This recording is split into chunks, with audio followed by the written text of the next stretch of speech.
You blew it. You messed up again. You said you wasn't going to do it, but you end up doing it again. You said you wasn't going to blow up, but you end up blowing up again. What is wrong with you? What is the problem? What up, heroes? This is James, and welcome to Restoring Heroes. Look, let me give you 3 tips to bounce back when you blew it. And the third one is really, really important. Let's just get into it. Number 1. Destroy the idol of perfection.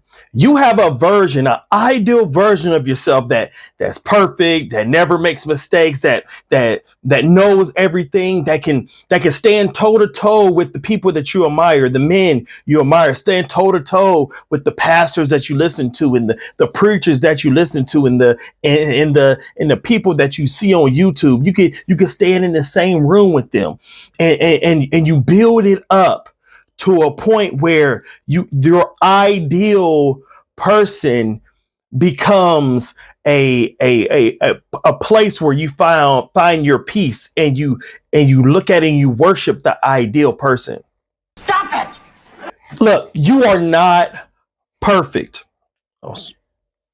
Look, you are not perfect, and holding yourself to that idea, that perfection, holding that self to that is a snare, and it will destroy you. You don't have it all together, and that's okay. God's strength is made perfect in your weakness. You don't have it all together. You don't have all the answers. You don't have that. So you need to destroy that idol. You will never be that guy. And like I said before, that's okay, because God has called you to be the husband of your wife, called you to be a father of your children, called you to be the man that you are. And he wants to correct you and mold you, but he can't do that if you're holding on to that idol of the ideal man who don't go through anything, who can do it all by himself, who never struggles, who never goes through anything. He cannot do it when you're holding on to that idol of perfection. Burn that thing to the ground. Burn it, grind it up. Burn it and grind it up for the glory of God. Toby Sumter says, take it to the backyard and shoot it, because it's sin. It will cause you, if you don't let that go, it will cause you to despise, to utterly hate yourself when you blow it. Number 2, admit your failure. Admit that you're wrong. You have to confess it. You have to confess it to all the parties involved, if you can. You have to confess it. You have to be real with yourself. You have to be honest with yourself.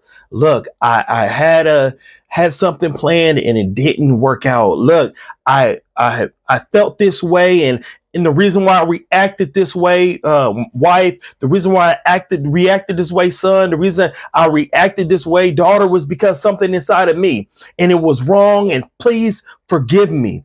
Please forgive me. And I find, this, this time sometimes is at the dinner table, when you can be like, look, I handled this the wrong way yesterday or earlier today, and I need you guys to forgive me.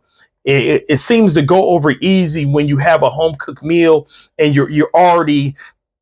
Let me just add this pro tip: make the table, heck, make the whole house a safe haven for people to fail, for people to be imperfect, for people to laugh, to cry, to be angry. Make this, your house, your table, a safe haven for you to confess when you messed up.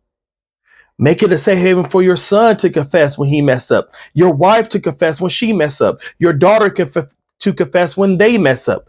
Make it a safe haven. Make your dinner table in your whole house a safe haven for confession, because you're going to have to admit that you blew it. And it's like a desperate feeling that you have, like everyone's going to turn on you and laugh at you. But I guarantee, if you make your house a safe haven, if you make your house a place of grace, I guarantee that the what you put in will come out. What you reap, you would sow.